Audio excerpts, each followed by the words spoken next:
यह एक ठंडी और अंधेरी रात है और हवा में धुंध घनी है। जब आप सड़क पार करने की कोशिश करते हैं तो कोहरे के कारण आती हुई कार को देखना या सुनना मुश्किल हो जाता है।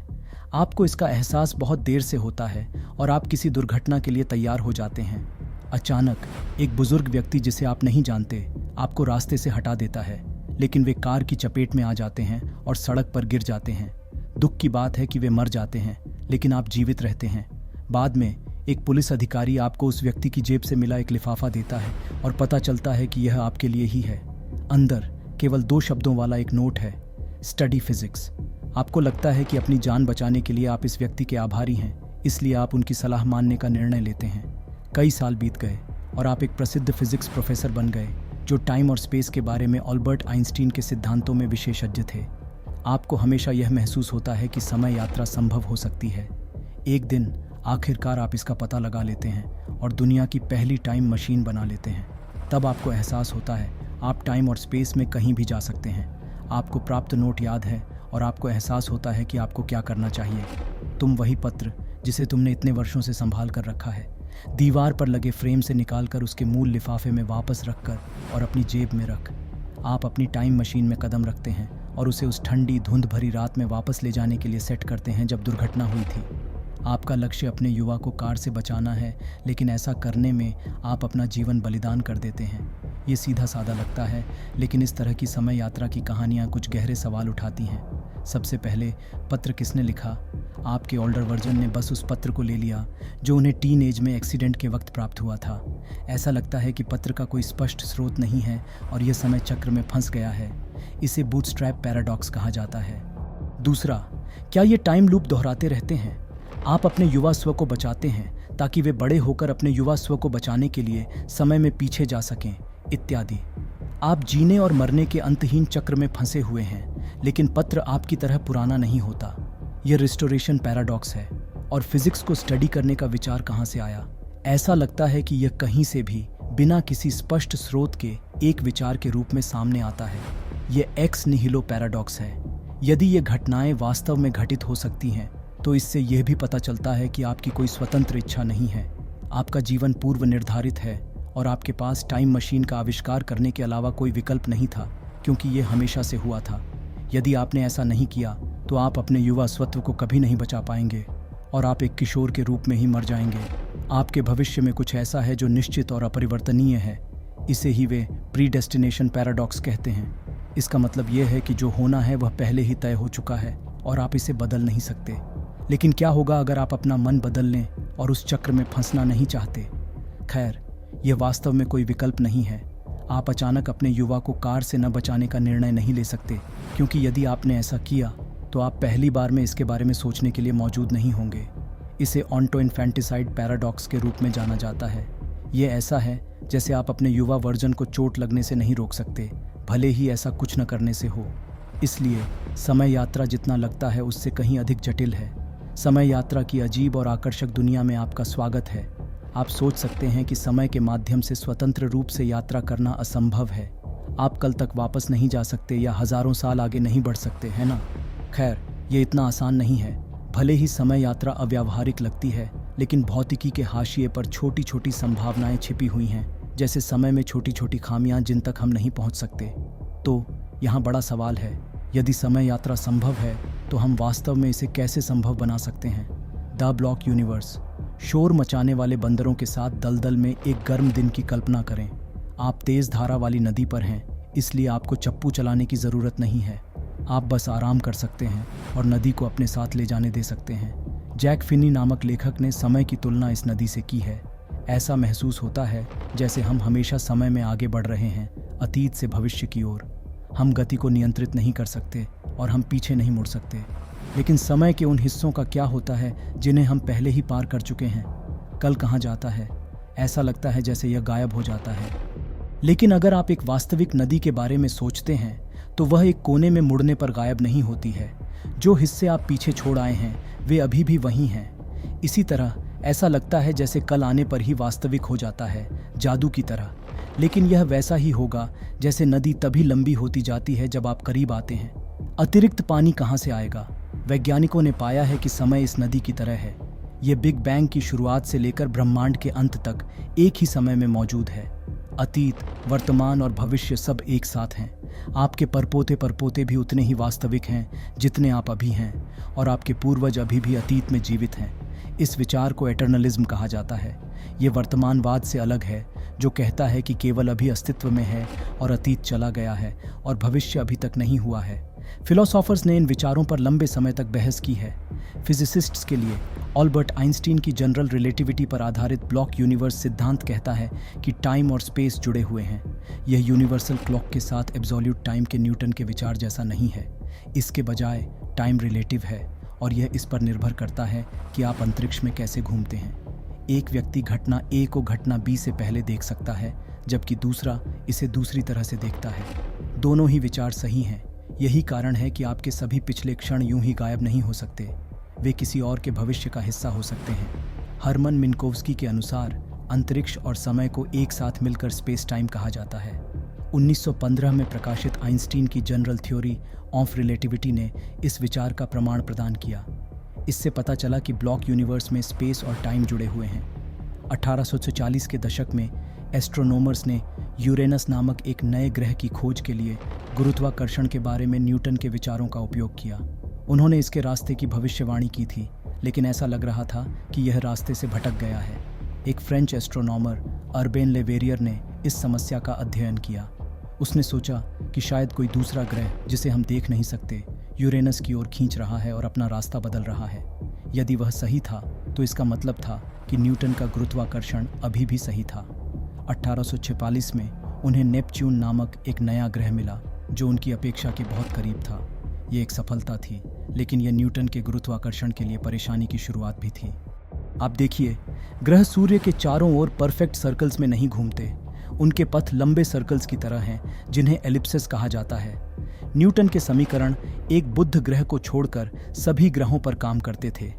1859 में ले वेरियर ने इस पर ध्यान दिया और उन्होंने दूसरे छिपे हुए ग्रह की तलाश शुरू कर दी, लेकिन उन्हें कोई ग्रह नहीं मिला। जवाब अल्बर्ट आइंस्टीन की ओर से आया। 1915 में आइंस्टीन ने एक पत्र लिखकर बताया कि वह जनरल रिलेटिविटी के अपने नए सिद्धांत के साथ बुध के व्यवहार को समझा सकते हैं। उन्होंने अंतरिक्ष और समय की तुलना ट्रैम्पोलिन की सतह से की। जब कोई भारी वस्तु जैसे सूर्य केंद्र में होती है तो यह गुरुत्वाकर्षण कुएं की तरह स्पेस टाइम में एक गिरावट पैदा करती है। उन्होंने कहा कि न्यूटन के सिद्धांत जैसा कोई वास्तविक खिंचाव नहीं है।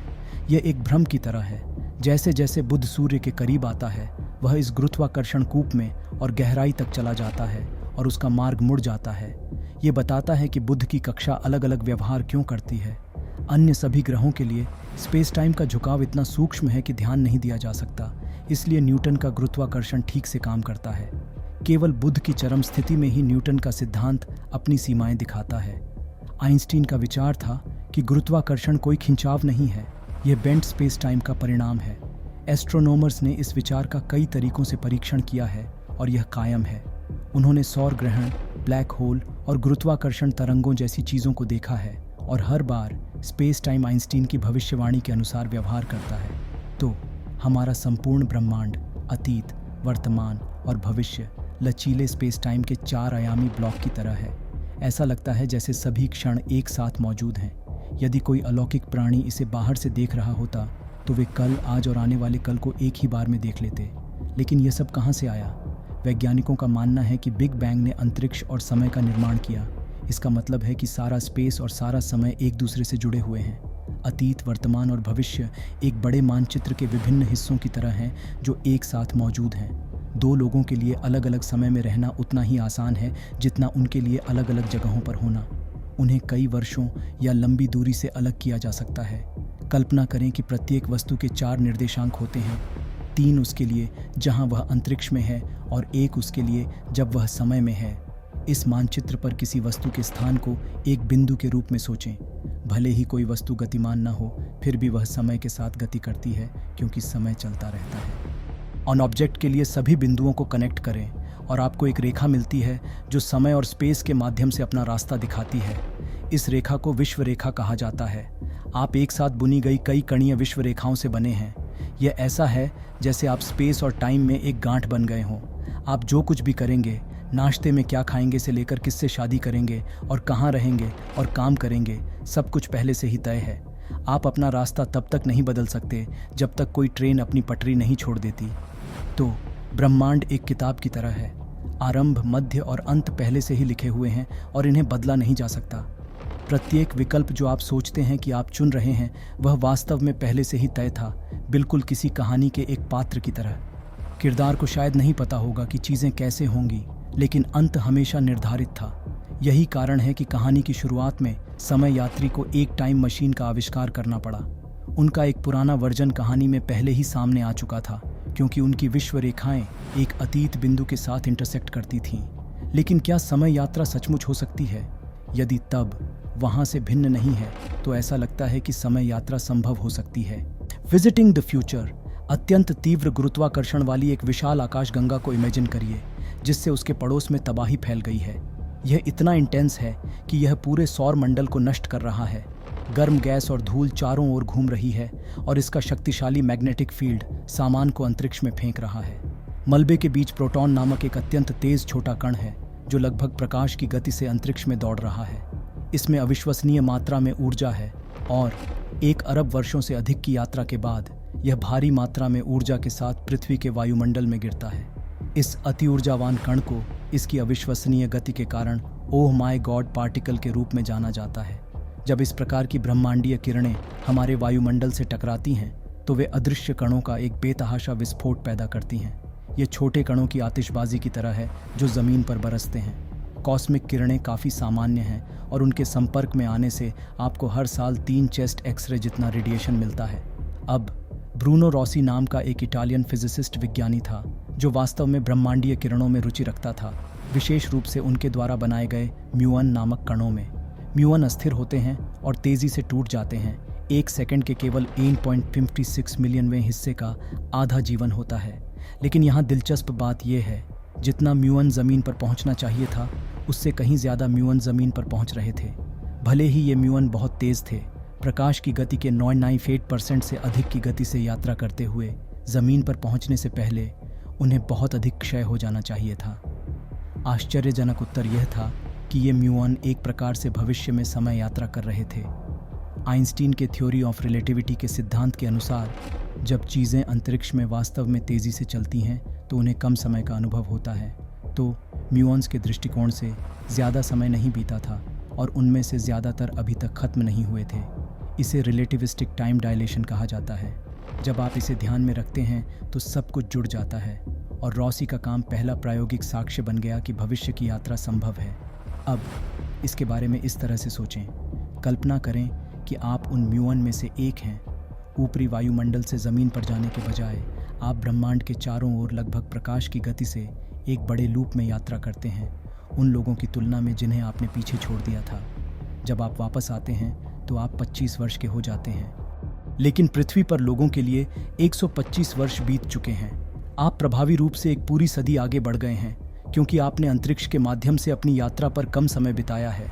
यह वास्तव में तेज़ी से आगे बढ़ते हुए भविष्य की ओर समय यात्रा करने जैसा है। ऐसी यात्रा जो पारिवारिक रिश्तों के सामान्य क्रम को बिगाड़ सकती है। इस विचार को केन लियू की मेमोरीज ऑफ माई मदर नामक लघु कहानी में खोजा गया है। यह दर्शाता है कि भविष्य की समय यात्रा परिवारों को कैसे प्रभावित कर सकती है। सरल शब्दों में, भविष्य की यात्रा संभव है, लेकिन हमें लोगों को वास्तव में बहुत तेज़ी से, लगभग प्रकाश जितनी तेज़ी से जाने की ज़रूरत है। हालांकि एक समस्या है, आप जितनी तेज़ी से आगे बढ़ेंगे, आपको उतनी ही अधिक ऊर्जा की आवश्यकता होगी। आइंस्टीन के प्रसिद्ध समीकरण EHmc.2 के अनुसार ऊर्जा और द्रव्यमान यानी मास जुड़े हुए हैं। इसलिए यदि आप अधिक ऊर्जा प्राप्त करते हैं तो आप अधिक द्रव्यमान भी प्राप्त करते हैं। इसका मतलब ये है कि आप जितनी तेज़ी से आगे बढ़ेंगे, बाहर से देखने वाले व्यक्ति के लिए आप उतने ही भारी हो जाएंगे। उदाहरण के लिए, प्रकाश की 9999.9999% गति से यात्रा करने वाले व्यक्ति का वजन लगभग 2 टन होगा, जो एक गैंडे जितना भारी है। ऐसा करने में भारी मात्रा में ऊर्जा लगेगी, जैसी कि पूरी पृथ्वी 3 महीनों में उपयोग करती है। हालांकि इस प्रकार की सुपरफास्ट यात्रा वर्तमान में असंभव है। समय के फैलाव के कारण पहले से ही कुछ अजीब प्रभाव हो रहे हैं। उदाहरण के लिए, केली जुड़वां बच्चों मार्क और स्कॉट पर विचार करें, जो दोनों नासा के पूर्व अंतरिक्ष यात्री हैं। मार्क का जन्म स्कॉट से 6 मिनट पहले हुआ था। हालांकि स्कॉट ने अंतरिक्ष में बहुत अधिक समय बिताया, मार्क के 54 दिनों की तुलना में 520 दिन। इसका मतलब ये है कि स्कॉट मार्क की तुलना में अंतरिक्ष समय में तेज़ी से आगे बढ़ रहा था, इसलिए मार्क के लिए स्कॉट की तुलना में अधिक समय बीत गया। परिणाम स्वरूप स्कॉट अब मार्क से थोड़ा बड़ा है, भले ही उन्होंने जीवन की शुरुआत केवल 6 मिनट के अंतर से की थी। यदि स्कॉट ने प्रकाश की गति के करीब यात्रा की होती तो उनकी उम्र का अंतर लगभग 6.5 साल तक बढ़ गया होता, भले ही वे एक ही दिन पैदा हुए हों। भविष्य में यात्रा करने का एक और तरीका है जिसे प्रयोगात्मक रूप से सत्यापित किया गया है। 2 मिरर्स से बनी एक विशेष घड़ी की कल्पना करें जहां प्रकाश की किरण उनके बीच उछलती है। हर बार जब प्रकाश मिरर से टकराता है तो घड़ी टिक टिक करती है। यदि आप इनमें से एक घड़ी को मजबूत गुरुत्वाकर्षण वाले स्थान, गुरुत्वाकर्षण कूप के अंदर ले जाते हैं जहां अंतरिक्ष समय घुमावदार होता है, तो मिरर्स के बीच प्रकाश का मार्ग भी घुमावदार हो जाता है। इसका मतलब यह है कि घड़ी गुरुत्वाकर्षण कुएं से दूर छोड़ी गई घड़ी की तुलना में अधिक धीमी गति से टिकेगी। जब आप उन्हें वापस एक साथ लाएंगे तो जो घड़ी गुरुत्वाकर्षण कुएं के करीब थी उस पर कम समय होगा। तो इस पद्धति का उपयोग करके भविष्य की यात्रा करने के लिए आपको एक गहरे गुरुत्वाकर्षण कुएं में जाना होगा और फिर पृथ्वी पर लौटना होगा। पृथ्वी पर आपसे अधिक समय व्यतीत हो चुका होगा। इस तरह आप समय में आगे बढ़ सकते हैं, ठीक वैसे ही जैसे जब आप निकट प्रकाश गति से यात्रा करते हैं। हालांकि एक महत्वपूर्ण समय छलांग लगाने के लिए आपको एक सुपरमैसिव ब्लैक होल की आवश्यकता होगी, लेकिन सावधान रहें कि इसमें न फंसें। फिल्म इंटरस्टेलर में भौतिक विज्ञानी किप थॉर्न द्वारा सुझाया गया एक समान विचार है। स्पेस टाइम में पृथ्वी के पास अपनी तरह का गुरुत्वाकर्षण है। जब ब्रूनो रॉसी ने माउंट इवांस तक गाड़ी चलाई तो वह इस कुएं से दूर चले गए, एक ऐसे स्थान से जहां अंतरिक्ष समय अधिक घुमावदार था, उस स्थान पर जहां यह कम घुमावदार था। इस वजह से जब वह पहाड़ पर चढ़े तो नीचे आने की तुलना में उनकी उम्र थोड़ी तेज़ी से बढ़ी। यह अंतर अविश्वसनीय रूप से छोटा है, किसी व्यक्ति के ध्यान में आने के लिए बहुत छोटा है, लेकिन परमाणु घड़ियाँ इसे पकड़ सकती हैं। ये घड़ियाँ इतनी सटीक हैं कि ये 1 वर्ष से भी कम समय में 1 सेकंड के भीतर सटीक रहती हैं। यदि आप 2 परमाणु घड़ियों को एक ही शेल्फ पर रखते हैं और फिर एक को ऊंचे शेल्फ पर ले जाते हैं तो वे अलग अलग समय दिखाना शुरू कर देंगे। 2022 में वैज्ञानिकों ने केवल 1 मिलीमीटर की दूरी पर रखी गई सुपर सटीक परमाणु घड़ियों का उपयोग करके इस समय के अंतर को मापा। समय फैलाव का उपयोग जीपीएस की तरह रोज़मर्रा की ज़िंदगी में भी किया जाता है।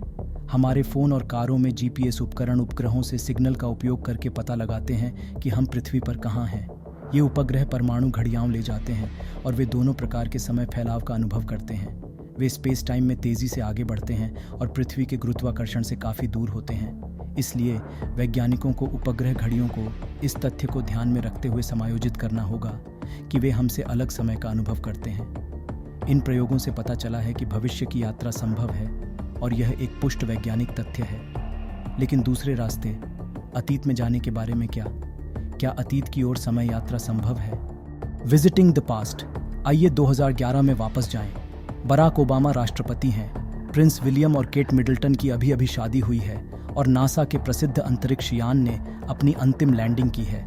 उसी साल सितंबर में कुछ वैज्ञानिकों ने एक बड़ी घोषणा की जिसने सभी को हैरान कर दिया। उन्होंने दावा किया कि उन्होंने न्यूट्रिनो नामक छोटे कणों को प्रकाश की गति से भी तेज गति से चलते हुए देखा है। यदि यह सच होता तो यह फिजिक्स में एक बड़ी बात होती और अतीत में समय यात्रा का द्वार खोल सकती थी। यह घोषणा इटली में एक पहाड़ के नीचे छिपे ओपेरा नामक एक प्रयोग से हुई। वे स्विट्जरलैंड में सर्न नामक स्थान से पृथ्वी के माध्यम से 730 किलोमीटर की यात्रा करने वाले न्यूट्रिनो को पकड़ने की कोशिश कर रहे थे। आमतौर पर प्रकाश की गति से यह यात्रा केवल 2.4 मिलीसेकंड में होनी चाहिए, लेकिन कुछ न्यूट्रिनो ने इसे 60 नैनोसेकंड तेजी से पूरा किया, जो प्रकाश से भी तेज है। अब यही चीज़ें दिलचस्प हो जाती हैं। आइंस्टीन का स्पेशल थ्योरी ऑफ रिलेटिविटी हमें बताता है कि प्रकाश की गति एक बाधा की तरह है। जैसे जैसे आप तेज चलते हैं, आप भारी होते जाते हैं और इससे भी तेज चलने में अधिक ऊर्जा लगती है। आखिरकार आप एक ऐसे बिंदु पर पहुंच जाते हैं जहां किसी भी तेज गति से चलने के लिए अनंत मात्रा में ऊर्जा की आवश्यकता होगी, और वह है प्रकाश की गति। हमारी तरह मास वाली नियमित वस्तुएं प्रकाश की गति तक नहीं पहुंच सकती, इससे तेज चलना तो दूर की बात है। तो प्रकाश से भी तेज न्यूट्रिनो के बारे में प्रारंभिक खोज ने एक बड़ी हलचल पैदा कर दी, क्योंकि यदि आप प्रकाश से भी तेज जा सकते हैं तो आप समय में पीछे यात्रा करने में सक्षम हो सकते हैं। ये विचार विलियम जैकब वॉन स्टॉकम नामक एक युवा डचमैन से जुड़ा है।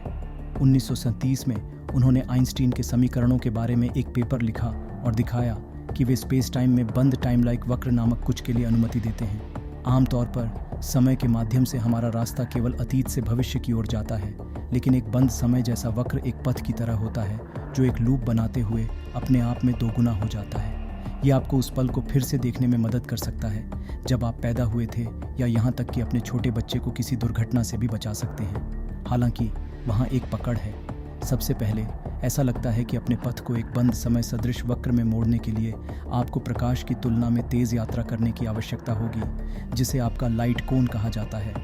कल्पना कीजिए कि आप अंतरिक्ष में नहीं बल्कि केवल समय में आगे बढ़ रहे हैं। आपका लाइट कोन उन सभी स्थानों का प्रतिनिधित्व करता है जहां आप भविष्य में जा सकते हैं। ये इस तथ्य से सीमित है कि कोई भी चीज़ प्रकाश से तेज़ नहीं हो सकती, जो लगभग 300,000 किलोमीटर प्रति सेकंड है।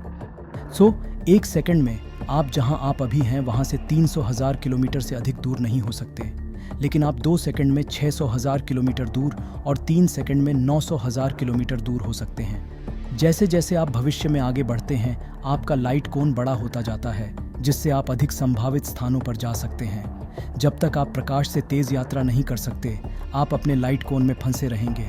अपने पथ को अतीत की ओर ले जाने के लिए आपको अपना लाइट कोन छोड़ना होगा।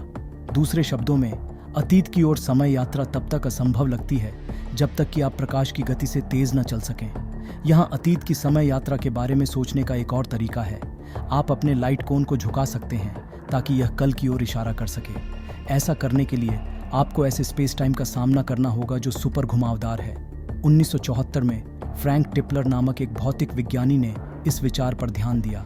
उसने एक विशाल सिलेंडर के बारे में सोचा जो सूर्य से भी बड़ा था और अपनी सबसे लंबी सतह पर घूम रहा था। यदि आप इस सिलेंडर के चारों ओर एक सटीक पथ का अनुसरण करते हैं तो यह स्पेस टाइम को इस तरह मोड़ देगा कि आपका लाइट कोन पीछे की ओर झुक जाएगा। चूंकि आपका पथ इस कोन के अंदर रहना चाहिए, इसका मतलब है कि आप वर्तमान से अतीत की ओर यात्रा करेंगे।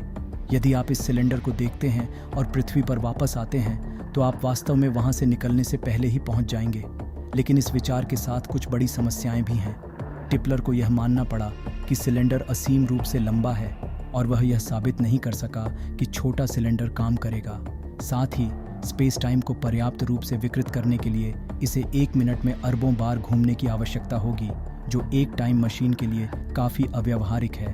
फिर 1990 के दशक में स्टीफन हॉकिंग ने इसे और भी जटिल बना दिया। उन्होंने कहा कि एक गैर अनंत टिपलर सिलेंडर को टाइम मशीन के रूप में काम करने के लिए 1 टन नेगेटिव एनर्जी की आवश्यकता होगी। यहीं पर क्वांटम मैकेनिक्स आती है। ये भौतिकी का एक हिस्सा है जो परमाणुओं और कणों की छोटी दुनिया से संबंधित है। क्वांटम फिजिक्स के अनुसार खाली जगह भी पूरी तरह खाली नहीं होती।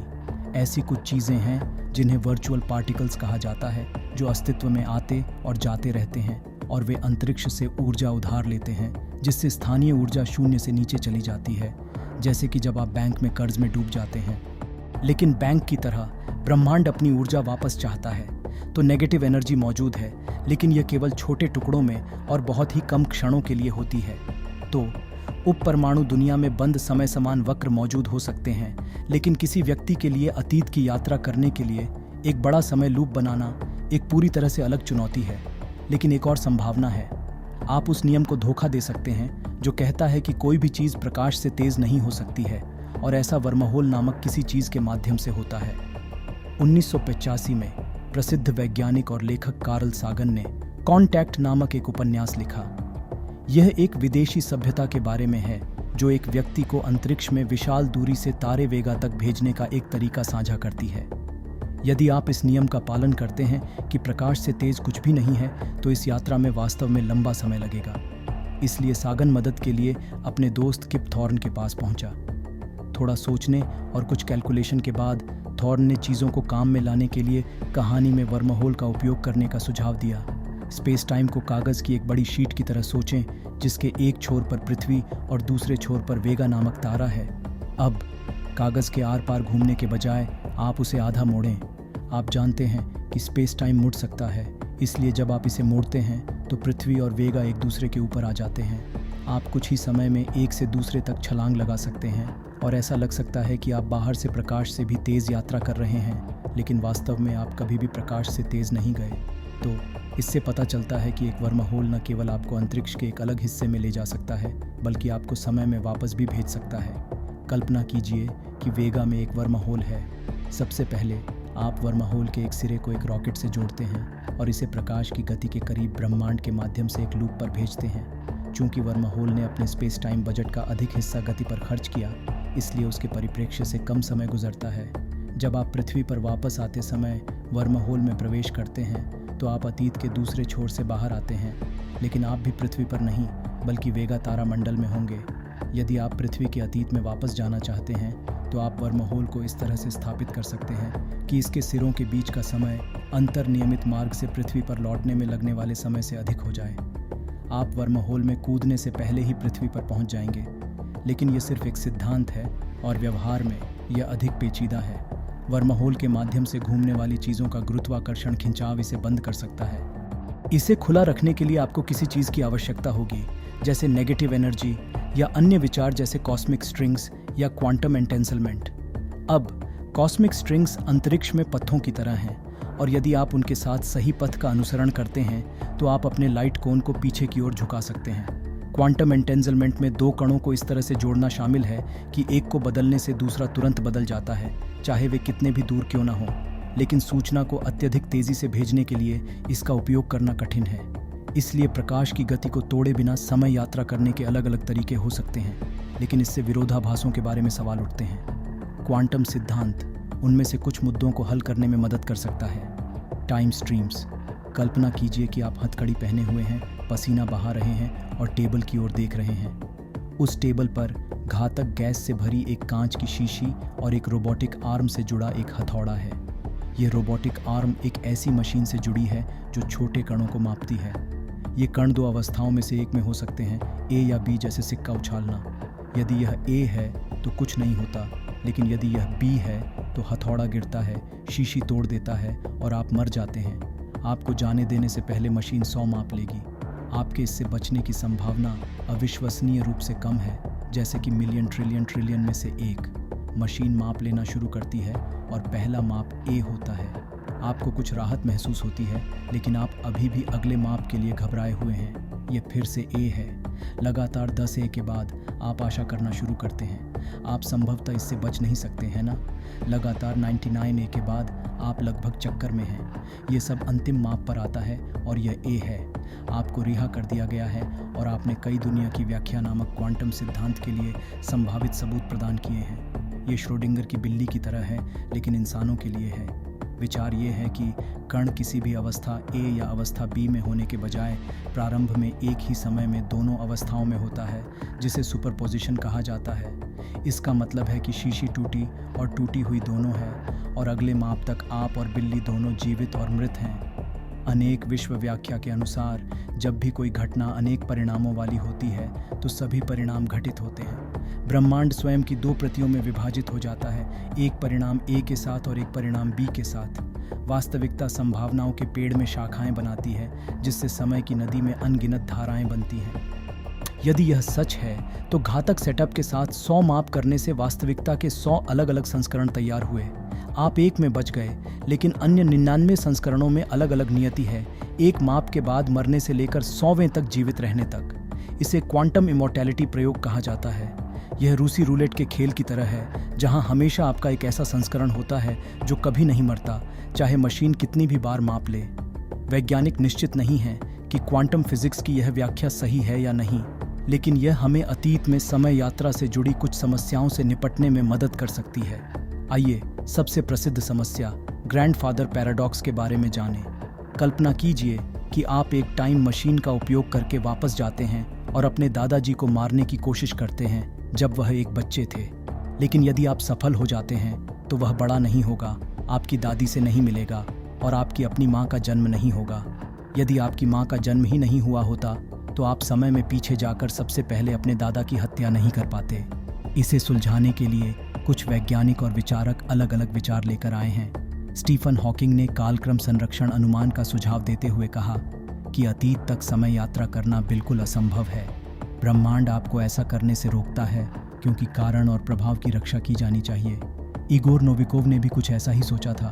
उनका आत्मस्थिरता सिद्धांत कहता है कि आप समय में पीछे जा सकते हैं, लेकिन जो पहले ही हो चुका है उसे आप बदल नहीं सकते। यदि आप अतीत के साथ खिलवाड़ करने की कोशिश करते हैं तो आप किसी न किसी तरह से असफल हो जाएंगे। हालांकि ये विचार नई समस्याएं लाते हैं, जैसे कि क्या भविष्य पहले से ही निर्धारित है या क्या हमारे पास वास्तव में स्वतंत्र इच्छा है। वे हर स्थिति में काम नहीं करते, जैसा कि कुछ हालिया पेपरों से पता चला है। कल्पना कीजिए कि आपके पास एक कार्यशील टाइम मशीन और कुछ गेंदें हैं जो काली या सफ़ेद हो सकती हैं। जब दो गेंदें टकराती हैं तो उनका रंग बदल जाता है। तो मान लीजिए कि एक काली गेंद टाइम मशीन से गुजरती है और अपने अतीत से टकराती है, जिससे दोनों गेंदें सफ़ेद हो जाती हैं। फिर वह गेंद जो पहले ही समय के माध्यम से यात्रा कर चुकी है, मशीन के माध्यम से वापस चली जाती है। अब आपके पास अतीत में एक ही समय पर एक ही गेंद मशीन से निकल रही है, लेकिन यह दो अलग अलग रंगों की प्रतीत होती है। इस विषम स्थिति को नोविकोव के आत्मस्थिरता सिद्धांत द्वारा नहीं समझाया जा सकता है। शोषणी, वोगन और हाउजर के अनुसार हम इसे समानांतर समय धाराओं के बारे में सोचकर समझ सकते हैं। वे कहते हैं कि यदि आप समय में पीछे जाते हैं तो आप उस धारा से भिन्न धारा में पहुंच जाते हैं जिसे आपने छोड़ा था। तो कल्पना करें कि टाइम स्ट्रीम ए में एक काली गेंद टाइम मशीन से होकर गुजरती है, और जब वह दूसरी काली गेंद से टकराती है तो उसका रंग सफ़ेद हो जाता है। वैकल्पिक समय धारा में, आइए इसे भी कहें, टक्कर के बाद दूसरी गेंद टाइम मशीन से होकर गुजरेगी, न कि वह जो पहले ही गुजर चुकी है। टाइम मशीन से पहली बार निकलने वाली गेंद दूसरी बार निकलने वाली गेंद से अलग होती है, क्योंकि वे अब अलग अलग धाराओं में होती हैं। ये थोड़ा अजीब लग सकता है, लेकिन ये ग्रैंडफादर पैराडॉक्स को हल करने का एक तरीका प्रदान करता है। जब आप एक अलग समय धारा की यात्रा करते हैं और चीज़ों को बदलते हैं, जैसे कि अपने दादा को मारना, तो आप जानते हैं कि आपके अस्तित्व के लिए आवश्यक आपके दादा का संस्करण अभी भी आपके द्वारा छोड़ी गई समय धारा में जीवित है। आपको अपनी स्वतंत्र इच्छा वापस मिल जाती है और आप चुन सकते हैं कि क्या करना है। बूटस्ट्रैप विरोधाभास से निपटने के लिए हम अनेक दुनियाओं के विचार का भी उपयोग कर सकते हैं। कहानी में जहां समय यात्री अपने यंगर वर्जन को एक पत्र देता है, हमें नहीं पता था कि पत्र किसने लिखा है, लेकिन इस स्पष्टीकरण में टाइम स्ट्रीम ए में आपका संस्करण पत्र लिख सकता है, टाइम स्ट्रीम बी पर वापस जा सकता है और इसे अपने युवा स्व को दे सकता है। वह किशोर बड़ा होकर टाइम मशीन का आविष्कार करता है और अपने किशोर स्व को एक पत्र देने के लिए समय में वापस टाइम स्ट्रीम सी की यात्रा करता है, जिसका कोई लेखक नहीं लगता है। ये थोड़ा जटिल लग सकता है। 3 अलग अलग समय धाराओं में आपके 3 वर्जन की आवश्यकता होगी। यह अखरोट को तोड़ने के लिए स्लेजहैमर का उपयोग करने जैसा है, थोड़ा अधिक। यह दर्शाता है कि समय यात्रा के बारे में सोचते समय चीज़ें कितनी जटिल हो सकती हैं। अनेक विश्वों के दृष्टिकोण में आप में से अनगिनत संख्या में लोग हो सकते हैं, जिनमें से प्रत्येक थोड़ा अलग है, जो समय की नदी के किनारे प्रत्येक घटना के सभी संभावित परिणामों को जी रहे हैं। तो इस परिप्रेक्ष्य में भविष्य की यात्रा न केवल संभव है, बल्कि पहले से ही हर दिन हो रही है। क्वांटम मैकेनिक्स के अजीब नियमों के कारण समय में पीछे जाना कम स्पष्ट है, लेकिन कागज पर संभव लगता है। फिलहाल हमें अतीत की यादों से चिपके रहना होगा, ये जानते हुए कि वह अभी भी मौजूद है।